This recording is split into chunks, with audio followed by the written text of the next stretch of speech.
Rencontre intense en ouverture du festival Mythos à Rennes hier soir entre Bertrand Cantat, ses musiciens, et Le Condor, le dernier livre de Caril Ferret.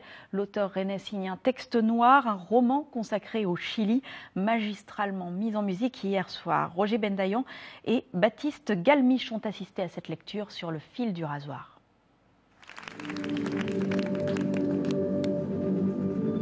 Concentré mais royal.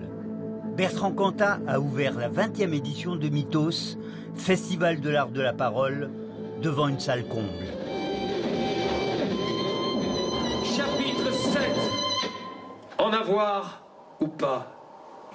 Du travail, des performances. Bertrand Cantat nous livre là une lecture musicale du nouveau roman noir de Caril Ferret.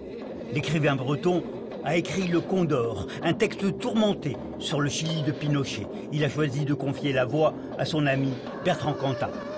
Je suis breton, je suis rocker, forcément, donc dans le désir. J'ai grandi avec. J'ai eu la chance de rencontrer le groupe il y a longtemps. Et on s'est rencontrés, on s'est retrouvés il y a 6 mois en fait. Et recroisés. Ouais, croisés, recroisés. Il y a 6 mois, mais c'est comme ça que la vie est belle, quoi. Là, j'ai écrit un bouquin qui se passe au Chili. Bertrand connaît la communauté chilienne à Bordeaux. On se retrouve sur un festival, j'étais à Guaji Wawad. J'étais avec des guitaristes qu'il adore, Marc Sens, qui joue aussi. Ce serait super faire un truc avec Marc Sens. Et tout s'est mis ensemble. J'ai dit, faisons un truc ensemble, quoi. De l'aversion pour le pouvoir et contre l'oppression. Le public ému s'est laissé porter par le texte et par l'intérêt en faveur des minorités. C'était sympathique, ouais. Extraordinaire. Un beau texte, c'était vraiment sympathique. Belle musique, voilà. Pourtant, moi, je n'étais pas forcément une fan de Noir Désir, mais j'aime beaucoup le texte en fait de l'auteur. J'ai lu le premier bouquin Zoulou, que j'ai adoré. Et là, c'est hyper puissant avec la voix de Bertrand Cantat, donc j'ai trouvé ça excellent. Il lirait l'annuaire, on l'écouterait quand même, quoi. Donc, on l'écoute. Lui d'abord ne bougea pas.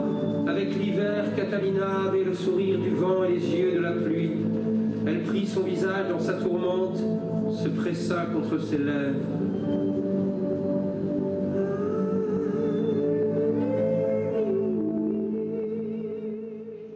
Et c'est la fin de ce journal. Dans un instant après la météo, votre édition nationale et internationale. On se retrouve ce soir pour votre 19-20. Très bonne journée dans nos régions.